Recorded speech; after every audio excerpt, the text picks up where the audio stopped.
Once you get past the average wage, there's a declining increase in happiness. I can understand how people retire and get fucking depressed and die. If the people around you are doing worse than you, you feel pretty good.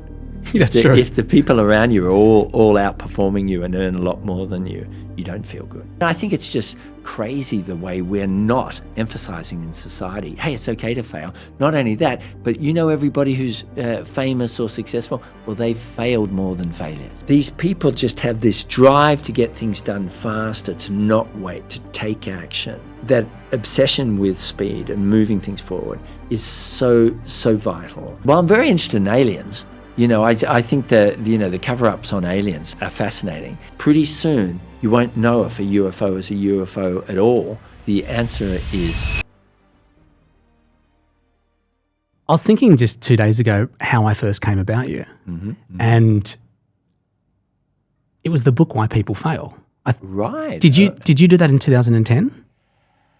Gee, it kind of rings a bell, 2010. Yeah, probably... it's about that old, yeah. It was a fascinating book because the publishers said, oh, people won't buy a book on failure. They want a book on success. And I thought the exact opposite. And it sold well, but it was a big push to get the publisher to say yes to that. I mean, the heading of it is obviously negative, but it grabbed my attention because I'm like, hey, there's all this information about like how to succeed and how to win and et cetera, but like you're not really understanding how people make mistakes. Yeah. And you don't hear about them because people don't publicly promote it. And so I thought it was really fascinating. Yeah, 100%. This whole culture in our lives that we hide our mistakes and when we're trying to look perfect and everybody goes home and then takes their mask off and, you know, the real them is revealed is kind of crazy.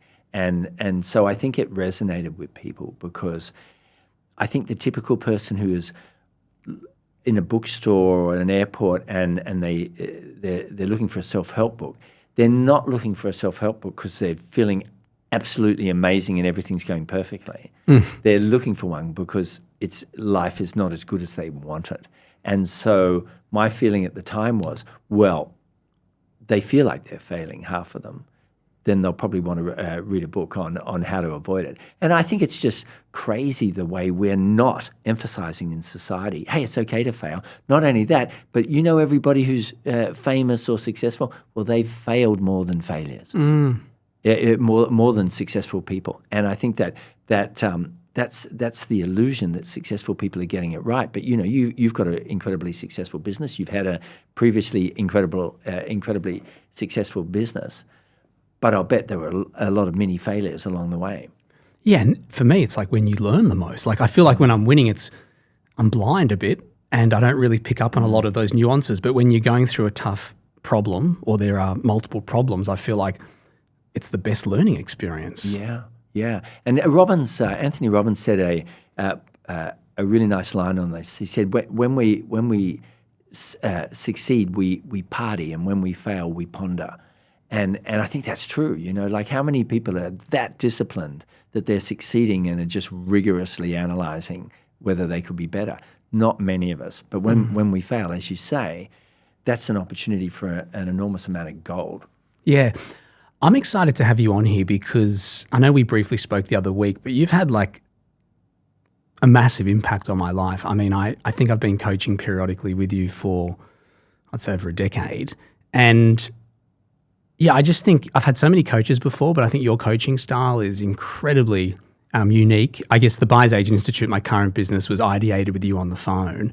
And I think what's really remarkable about you is you've got this, from what it looks like, this fanatical obsession around curiosity and around learning, around all different areas of business. And I think, well, from my experience, it was just so valuable just to be able to work with you at that level. So I'm really excited to kind of dive in today. Oh, I really appreciate that. Yeah. Well, I am obsessed with learning and getting better, and I am kind of obsessed with the potential of human beings. And I explore that selfishly and want to take myself to new levels. And also, you know, I spend most of my time coaching, and I get to explore it with a lot of fascinating people. See, the people who come to me, they've got a million different personalities. Every person from 1 million, one person businesses to people doing, say, $500 million a year or $1 billion a year. The year before, I was coaching someone who was doing $1 billion a year. So huge variety of sizes of business and types of business.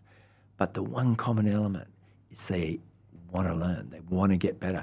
And so it's a beautiful, satisfying thing to sit with intelligent people that want to get better, who are already usually doing pretty well, and explore human potential. Yeah, and it's interesting. I remember this. I was doing a session with you once, and from memory, I was very distracted and I wanted to focus. And you said, Ben, read this book called The One Thing.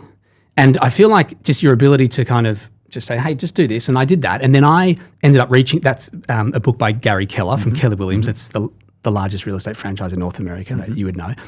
And then I reached out to the senior leadership team. I read the book on the way to Singapore. Reached out to a lady called Diana in their senior leadership team. She got back to me. And then 3 months later, I was in Orlando at their conference with their senior leadership team, like learning about their systems. And I think that's just something that I think is great about what you do, is like you listen to a problem or what a solution needs to look like, and then there'll just be a recommendation. And then I guess it's up to the person like me to then take action and get curious and like take it that one step further. But you did take it one step further, and that's the real difference, because I could say, I'll read this book to someone, and a lot of people wouldn't read it. Some people might read a summary of it in 10 minutes.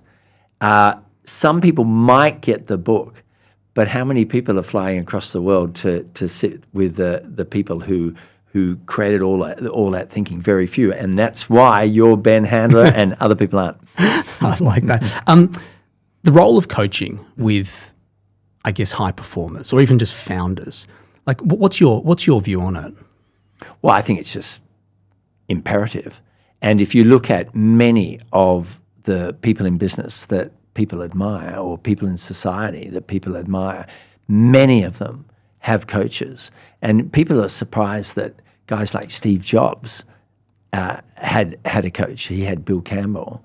And, Obama, when he was president, had a coach, had a leadership coach, Marshall Goldsmith.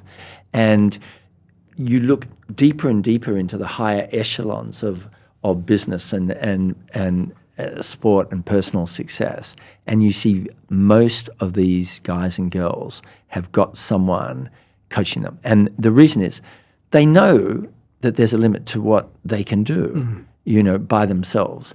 They know that they've lost objectivity a lot of times when it comes to the evaluation of their performance. And they also know that different people have different skill sets and can add. And, we are largely, an amalgamation of certainly our thinking and actions, but also what we've learned over our lifetime and how we've used it. And that's where a coach comes in and just fast forwards the learning and wisdom of anyone. For someone listening to this who, let's say, they don't have a coach or they're looking for a new coach, like, how do you go about that process to kind of, I guess, qualify someone? Yeah, great question.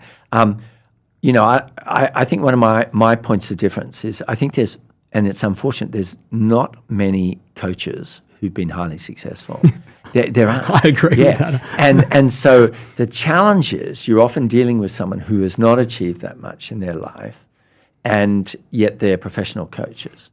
And I would say this, they can still be extremely valuable if they've learned how to coach well.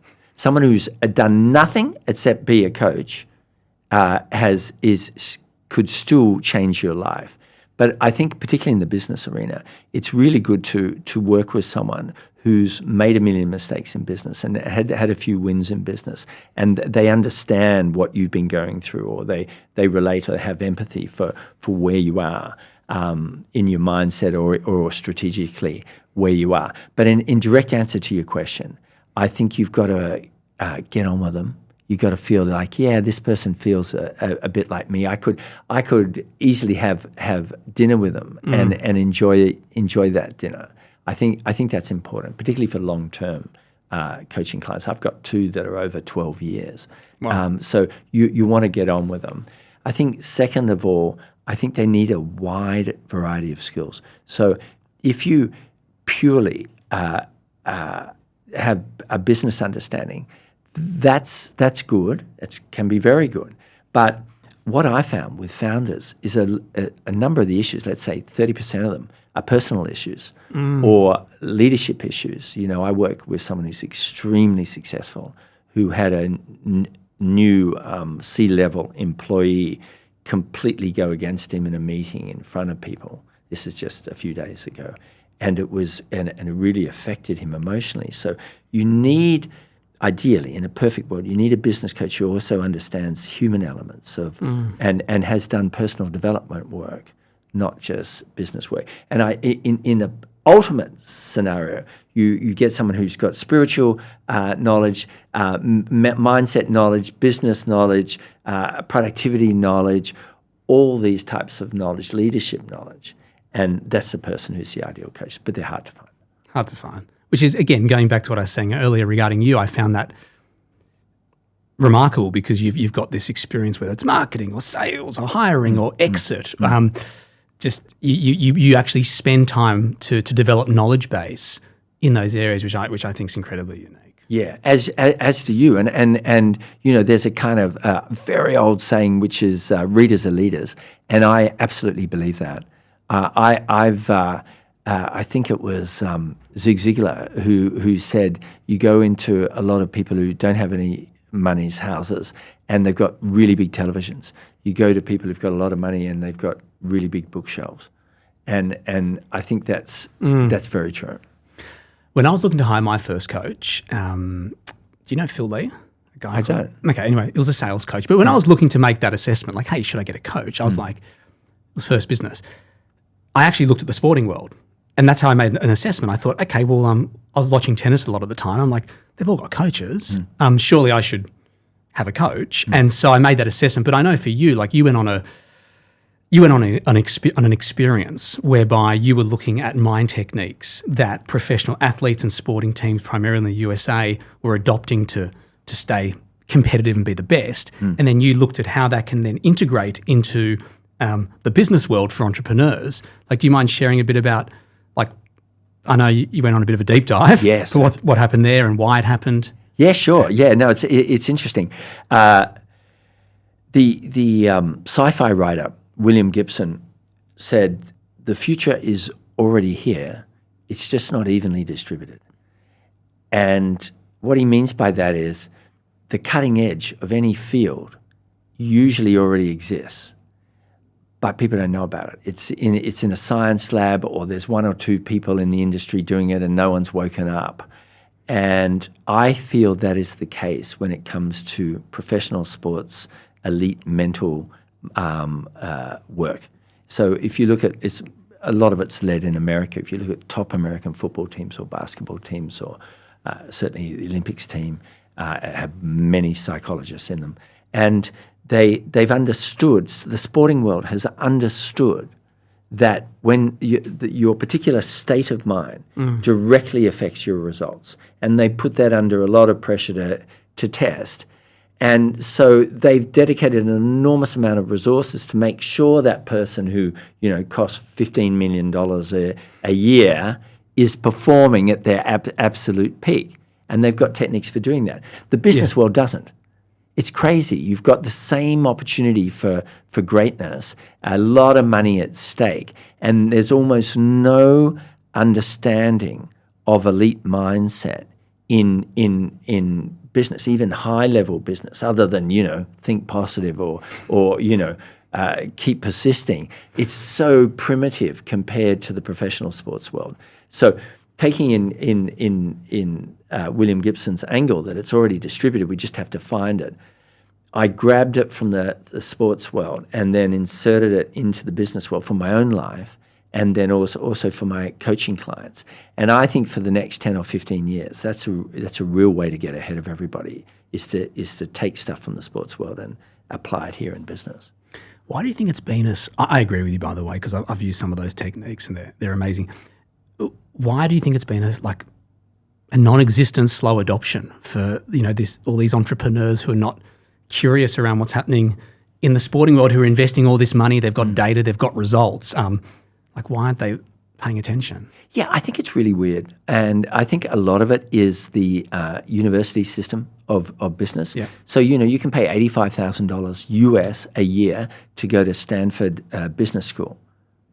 And they won't teach you a single thing about the importance of your mind and how to get it in the right shape so that you win, right? And everybody graduates from these business courses, well, not everybody. I didn't go to university, but a lot of people are studying business, and the people that they respect, at least initially, are not even talking about these subjects. They're just talking about strategy and marketing, sales, etc. So that's the input that went into their head, and so they take that out into the real world and try and apply it. And it's only people on the cutting edge like you that are looking for stuff that not everybody is doing. So in answer to your question, I think it stems from the whole formality and conservatism of business education. Yeah, it's fascinating. I mean, I don't know. I feel like there's so much to learn in the sporting world around what these top athletes are doing. They've all got so many coaches as well, and they're performing under such extreme pressure. Oh yeah. Yeah, and they're working in teams, and some aren't working in teams. But there's so much. I think there's so much crossover. I feel like it's a high performing human being. Yeah, and the crossover is enormous. You've got a high pressure situation. You've got a lot of money at stake. Yeah. You've got a performance orientation where you'll be dropped if you don't perform in business by your client, in sport by your team owner or team manager. And you've also got a time pressure that you've got to deliver now, not next week. And that's the case often in the business world if you're in a sales meeting or something trying to present for your life. The similarities are enormous. It's ridiculous that the two haven't met. How important do you think mindset is for a founder to win? I think it's super important. And I would say that I believe that in business, but also in life, you can pretty much split humanity into two places. They either have a philosophy of excellence. They want to be outstanding, or they don't. And this is the mindset of excellence is so crucial to someone's success it should be the first thing ever taught in school. Because you can be not as intelligent as your competitors. You can have not as much money to invest in your business as your competitors. You may not be as skilled socially as your competitors. You may not look that good, and so you don't have any kind of physical advantages of your competitors. But if you have a desire to be excellent, then you can easily beat them all. Because a lot of people who are talented, high IQ, opportunities in life, they don't aim to be excellent. And the American football coach Vince Lombardi said, and this is one of my favorite quotes, he said, "The quality of a person's life is in direct proportion to their commitment to excellence, regardless of their chosen field of endeavor." So the quality of a person's life is in direct proportion to their commitment to being excellent, regardless of what they do. And I think that's true. So the mindset of excellence is the great determiner of someone's future over a reasonable period of time, I think. And then the second part of mindset, which I think is so crucial, is to actually believe you can do it. Because some people will set a high goal. They'll aim to be excellent, but they don't really believe they can. And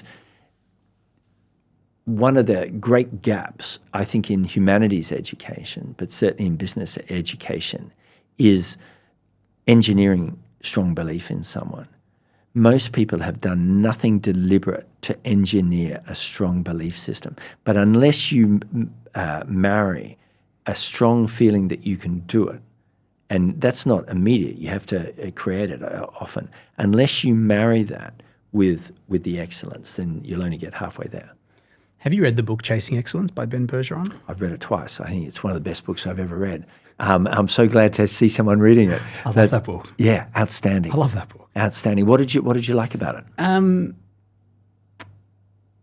the characteristics that he talked about why these athletes are in the top 1%, and the grit, and just just how he walks you through around how these people are just outperforming everyone else. Yeah. And they're in a very different mindset. Yeah.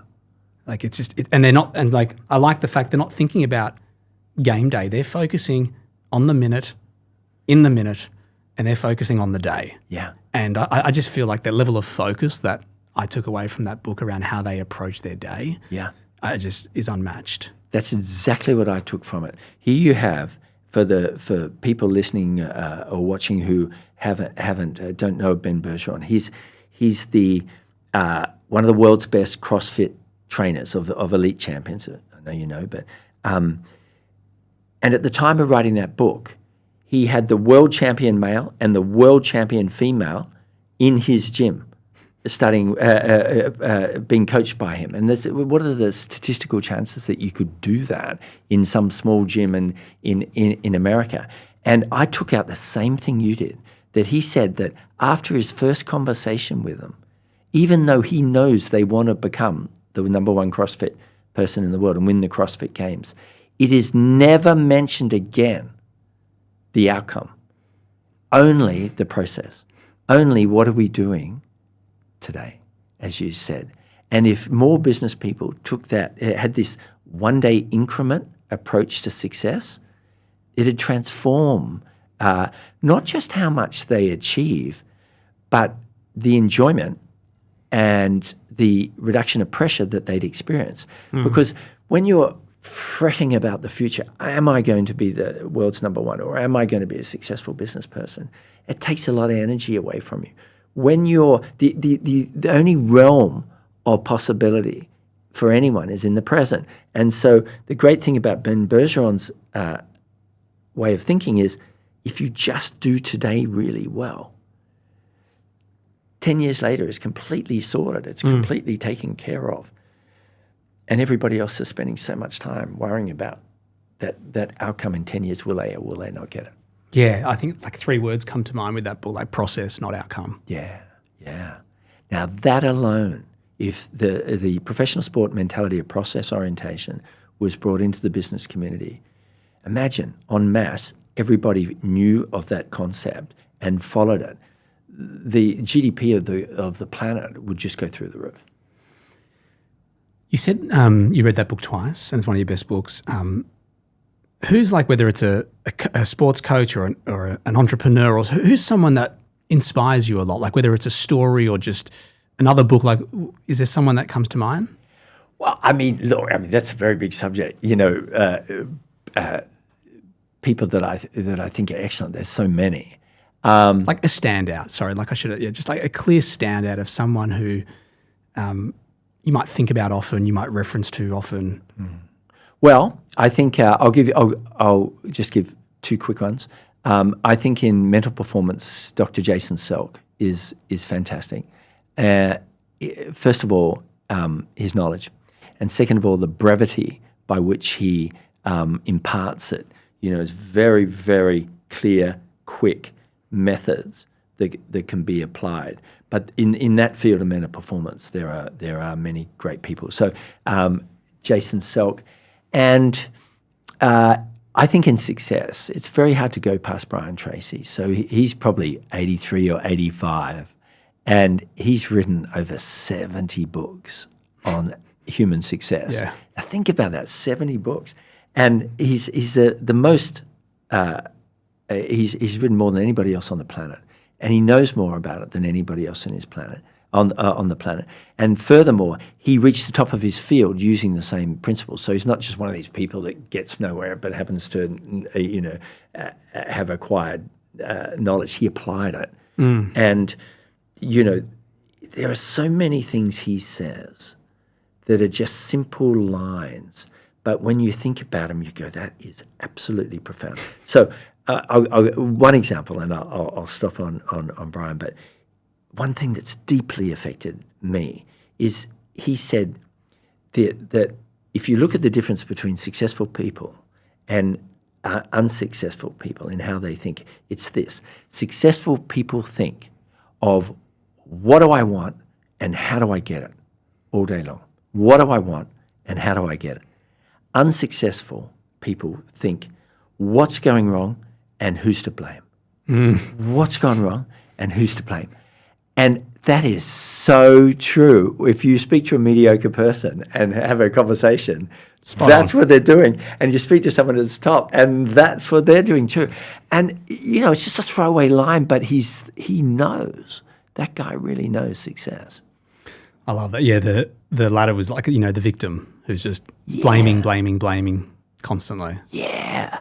Yeah, and one of my favorite counters to that is, and the origins of this is I think it's Jack Canfield, that equation E plus R equals O. Event that happens plus your response to it equals the outcome.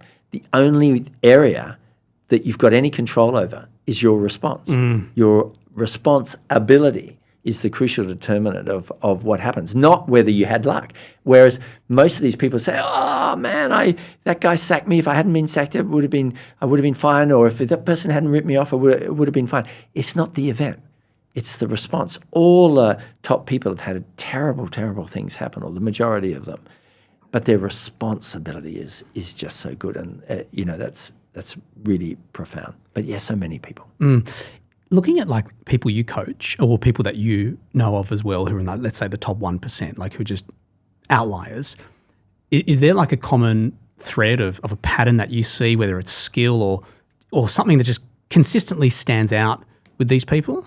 Well, I think in business there are many factors, but two that are very important is and this was really enlivened for me with a Harvard study by a Professor John Cotter. And so he looked at over a 10-year period, who are the most successful CEOs in America. And once they identified them based on stock price, whatever, revenue, his team then at Harvard then went deep to find common elements.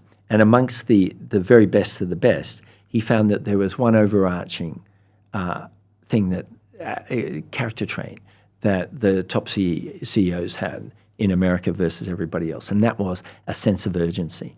They were urgent, and I think that you've got to have urgency if you're running a business, because it's so easy to just get caught up in busy work. It's so easy to accept the timelines of a lot of mediocre people that surround you, whether they be your clients or suppliers or your staff, et cetera, right? And these people just have this drive to get things done faster, to not wait, to take action. And, I like that quote, it's not the big that beat the small, it's the fast that beat the slow. And that obsession with speed and moving things forward is so vital because of the amount of red tape and inertia that's just in a complex organism like a business. And I think that the second key character trait of people who really make it in business is new revenue orientation. It is amazing how many people will come in to coach with me and they just get money from referrals. It's like business comes in because they've been around for 10 years or whatever. There's no new money orientation. There's no scientific, organized methodology for bringing revenue in. Now, I know there is in your business, and it's highly articulated, and that's why you dominate your field. But I think you'll agree, you look at so many people, they're waiting for someone to call, or, they do something like they'll try an ad once and then they'll stop it. And even if they have a marketing system, they're not concentrating on it. The great business people get up in the morning and they go, where is the revenue? And that may be, some people might find it crass. Some people might find that simplistic, but that is how they think. And no matter what they say, I deal with very successful people, and I can tell you the people who are really successful think new revenue, and the people who aren't are just kind of talking about how busy they are. I recall you mentioned you helped John Simons, was it back in the day with Aussie, with getting off the ground, was that right, in Parramatta? Yes, absolutely. Yeah, so I wrote a letter. I was sending letters out to people, And one of them was John Siimon when he was, I think, a year or two in, and his office was out at Parramatta. And he's the only person I've ever written in a letter to try and get new business who, as soon as he got it, just got on the phone and invited me in and then just gave me his whole account. And so, like, talk about action orientation, right? And he just gave it. And in those days, it was him and James and another guy who had a share of the business. And they had a room next to them. And the room was a call center for their radio ads. And if those radio ads didn't work, the phones didn't ring. And his business didn't work. And he would run the radio ads and he'd walk in and see if the phones would work. And he built his whole business up from there. An amazing guy. Would you have predicted that he was going to turn into the person he did? Well, that's a great question.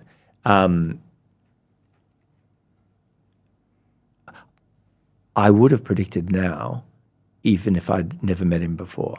I didn't have that understanding in my 20s when we were doing his ads. But the truth is, the fastest way to succeed is to be the leader in a new field that's growing fast.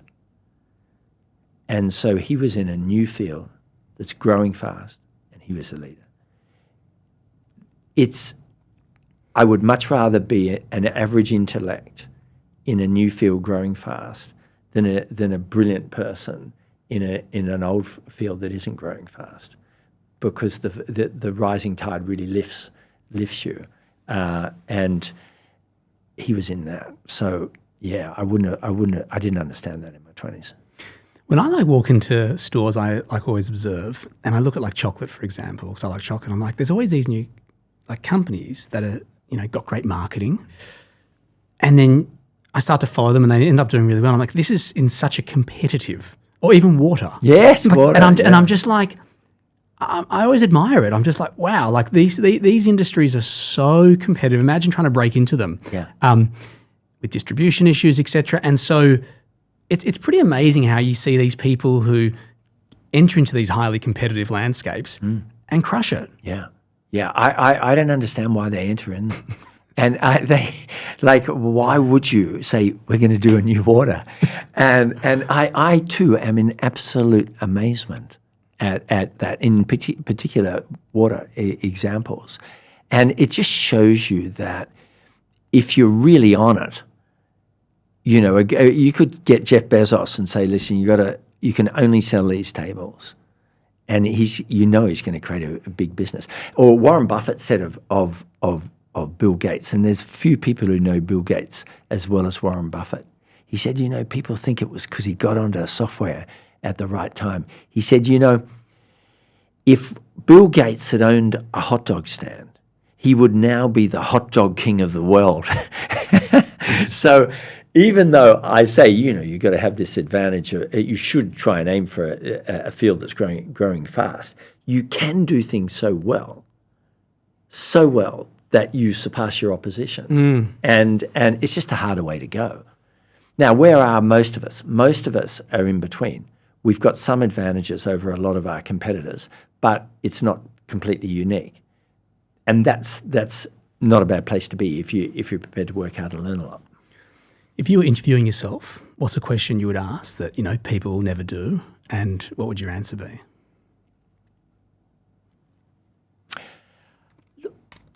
I would probably ask, does money buy happiness? And I've looked into that, and the answer is, once you get past the average wage, it does not. There's a declining increase in happiness with increase of income, and there's a couple of interesting, very interesting research studies. If you've got 3 minutes. I want to hear about this. Yeah. So the first one that really impacted me was by a guy called Ed Diner, and he's one of the world's most famous happiness scientists, researchers. In the field of happiness, he's like Elvis Presley. And he reached out to the Forbes 400 richest Americans in the world, in America, and he got 49 of the Forbes 400 to agree to be tested on happiness. And the tests on happiness, it's a sophisticated field these days, and they have a standard questionnaire they give you, and they give it to people of all natures and ages and countries around the world. And it's called the Self-Happiness Referral Index rating. And so Dinah gave the 49 of the richest people on the planet the Self-Happiness Referral Index rating and questionnaire, and they filled it out. And he correlated it to the rest of the world. And the average person on the Forbes 400 is only 1% happier than the average American wage earner. Wow. Yeah. Never heard that. Yeah. And so there's almost no difference. And in a couple of areas like appreciation of small things, etc., they're below the average person. So to seek happiness through money is a fool's goal. It's the second piece of research, which I view as one of the most extraordinary pieces of research I've ever heard on any subject, which is on this subject. And it was done in Britain. And what the researchers did is they got they interviewed people who had recently won the lottery and people who had recently been paralyzed. And they tested them for how happy they were.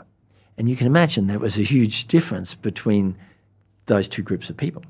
However, 1 year later, they came back and did the same tests on the people who won the lottery a year ago and the people who 1 year ago had become paralyzed. And there was almost no difference in happiness between them. Wow. Because the people who'd won the lottery a year ago, they'd lost half the money, half their friends hated them, people tried to rip them off. They had a whole lot of problems. And the people who'd been paralyzed, they probably accepted to a certain extent their situation. They learned how to use a pen to move a computer. They had begun to hobbies that suited them, and their life had improved greatly. Mm-hmm. And it ended up meeting in the middle. And it's a very big subject, but the key area to look at is comparison and variation when it comes to happiness. So what if you're better than you were a while ago, variation, then you're going to be happier, right? It doesn't matter if you're a billionaire. If you lose money compared to where you were, variation, you'll be less happy, right? And then comparison. If the people around you are doing worse than you, you feel pretty good. That's true. If the people around you are all outperforming you and earn a lot more than you, you don't feel good. So that's my summation on happiness, and it definitely is not connected to money. I think the comparison makes a lot of sense. Yeah. A lot of sense. Because you'd just be like trying to level up, or you'd be feeling good if people are way below you. Yeah. It's going to make you feel good about what you're doing. Oh, absolutely. There's a study and where people said you can earn 80 grand and your friends earn 90 grand, or you can earn 70 grand and your friends earn 60 grand, and so you earn more even though it's a lesser number. And most people chose earning less but more than the people around them. That's the 70 grand. Yeah. Yeah, that makes sense. That's interesting. Yeah. I mean, it does seem like, even from my experience, it's a bit of an illusion, like you said, like just chasing happiness through wealth creation. I think for my experience, like it's a dead end road. Yeah. Because there's always sorry to jump in, but that getting back to the comparison game, like say you want to buy a little boat, then you go on the harbour and then you see the person. That's a great example. With the huge boat, and I was telling you recently, like I was in Newport recently. I thought Point Piper, Sydney Harbour was impressive with boats. I'm not a boat person, so I've got no. But I thought that was impressive. I went to Newport in California, and I went past, where like the likes of Kobe Bryant, all those people, he was living, but I've never seen boats like that in my entire life, and it was for 30 kilometres. And so, there's always going to be someone who's then got more. So I feel like that game can become, or that cycle can become vicious. Oh, absolutely. It's unwinnable. It's absolutely unwinnable. And yet so many people fall for it. In 2009, there's a German billionaire who had lost a huge amount of money in the stock market crash, but presumably was still at least worth 100 million out of his billions, and he killed himself. Couldn't handle the fact that he was no longer a billionaire, and he was still richer than almost every person on the planet. And his comparison was just, and variation was just devastating for him. It's madness. What are you thinking about these days in terms of just, I guess, what's a topic or something that's interesting you, that's intriguing you at the moment? Topic that's intriguing me. Well, I'm very interested in aliens. I think the cover-ups on aliens are fascinating, and you're reaching this point where the amount of information coming out, leaking out of the government is massively increasing. Like the US government used to say there are no aliens. Then you can go on YouTube now, and Obama says yes, they're definitely there, and we don't know why they're there.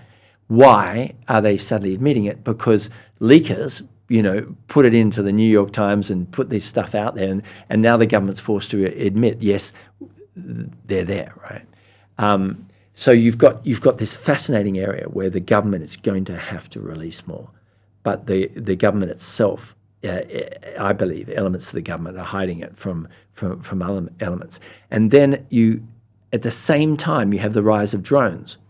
And so what I'm thinking about at the moment is pretty soon you won't know if a UFO is a UFO at all because drones are getting so sophisticated. Yep.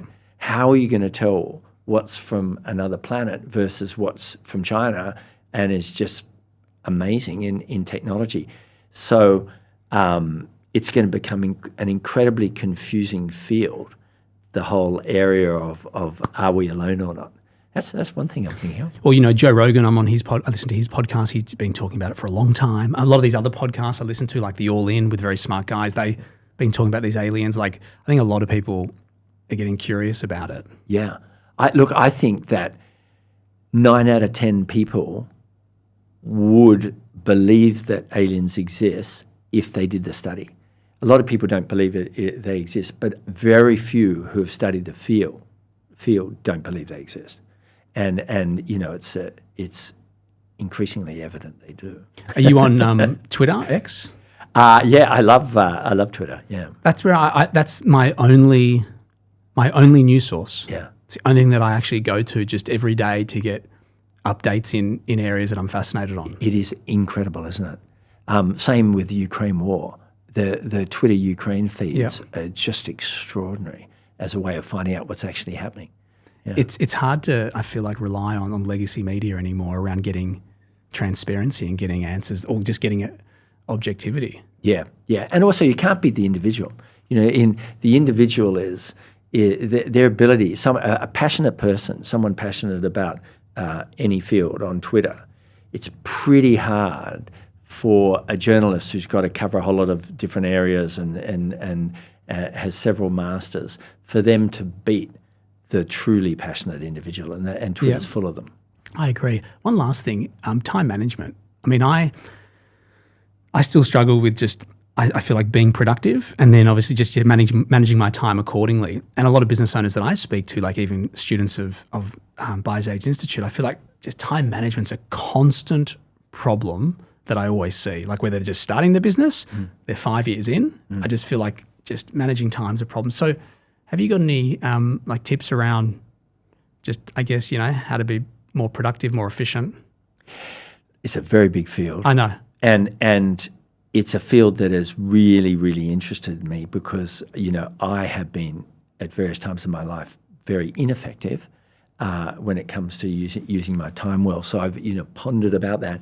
And I think it is so vital to learn time management, and almost no one, you take 100 people and almost no one has learnt 1 minute on it. Maybe write a list is as far as most people have gone, and that is so crazy because we're in a time and motion universe, or planet at least, where you move something, you do this, things physically have to happen for you to get anything. And so the movement of the trains, so to speak, is so important. I could talk for a very long time about techniques on time management, but at the end of studying all this, I will say that more than any technique of time management, that if you want to, the 80% of time management is just doing the right things. So it's not being more organized. It's not cutting time on meetings. It's, are you doing the handful of activities that will really move the business, or in your personal life, really improve relationships, or really improve your health? And, 80-20 is very much alive, that you could get two people. One who's an absolute time management expert. Everything's tidy, everything's organized, everything's done, but doesn't do the most important things all the time. And you could have some person who's just chronic, there's stuff everywhere, they're late for every meeting, they forget about all this stuff, but they do the handful of things that really matter. That outperforms all the people who've studied it in depth. And that's by far the essence of time management. Makes sense. I hear a bit like it's called working your zone of genius. Yeah. And I think it's a hard place to get to, especially as like an early founder, because you're wearing your head of marketing, your chief everything officer. Yes. So, and I think even as you start to climb up and delegate more and you've got bigger team, I think it still requires a strong level of discipline to be like, hey, I'm only going to focus on this. Yeah. Huge discipline. I agree. Huge amount of planning. And above that is an overarching way of thinking that almost no one applies, which is my number one priority is to use my time well. Most people, their priority is to make money or to build a business or to help the world or whatever, right? But the best instrument of doing that is using your time really well. So I think that we should get up in the morning and say, when it comes to our business, how am I going to use my time really well?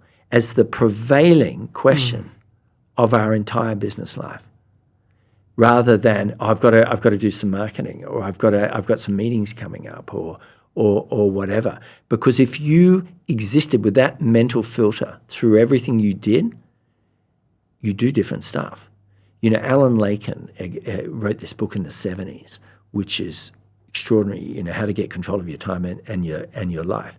And he created this thing called the Laken question. And the Laken question is very simple: what's the best use of my time right now? If we just ask ourselves that all day long, the best use of time may be to go and have an ice cream, right? Or do nothing.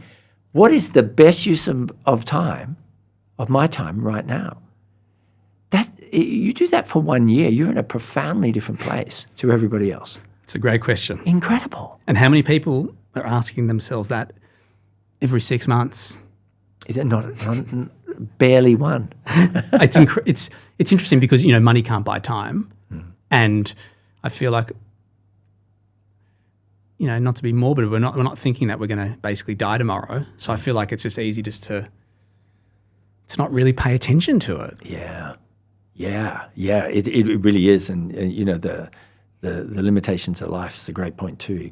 We've got to keep that in mind, and I don't enough, and it would create not only create great efficiency, it would create great perspective. True. Yeah. You wrote another book, Win Fast, is that right? Mm-hmm. For people listening to this who haven't, like a founder, who haven't considered maybe writing a book, like do you feel that based on your experience writing 2, is that right? I've written 6. 6. Okay, sorry, 6. Yeah. Do you feel like it adds a lot of value, like subject to being obviously a good book and adding value? Do you feel like it can help a founder get ahead? Yeah, I think so. I don't think it's a priority. I think that, there's 2 different levels it can help. First of all, it can promote your business. and it can be sliced and diced into social media endlessly, which is a certain amount of value. Then it's the other value, I think, is to clarify your own thinking about when you really when you have to teach something, you really learn to understand it, and so I think if someone writes a book on how they've succeeded or some area that they know a lot about, then their wisdom increases enormously in the writing of it, and that's a value. And is there a benefit of doing like self-published versus going to like a publishing house? Well, most people can't get published. 1 in 100. Oh, okay. Yeah. So you're. It doesn't mean you shouldn't try. Look, you get an upfront fee from it, but no, I think these days smart self-publishing is very effective, as long as you get, for instance, good graphic designers. Yeah. Because so often self-published books look terrible, and people don't buy them because they just look like some self-published piece of crap, and it may be a brilliant book. So you need good graphic design, and you need a good distributor. You get those. There's a lot to be said for doing it yourself. It's a lot quicker too. You publish with say Penguin, and it might be a year before you're published. Yeah. Last question: like, what's a belief or an approach to business that you had, let's say, 5 years ago, that you've completely changed your mind about? Wow. And why? Yeah.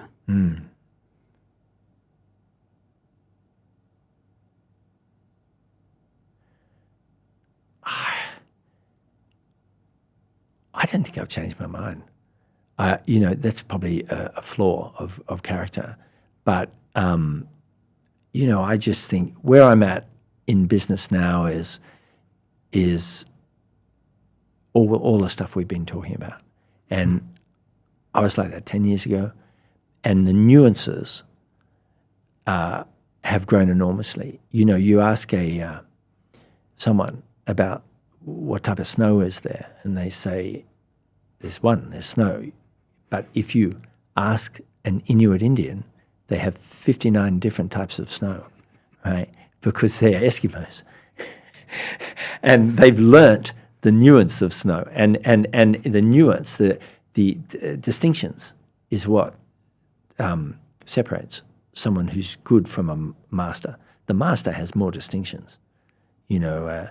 Your understanding of buyer's agents, what they need to do, has 100 distinctions that someone who's just a buyer's agent doesn't know, because they haven't pushed themselves like you have to get that wisdom. So I haven't changed, unfortunately, in a way. I've just got deeper and deeper and deeper on my distinctions of what counts to succeed. Good answer. I've enjoyed sharing notes. Thanks, Simon. Oh, it's been awesome. Thank you. Cheers.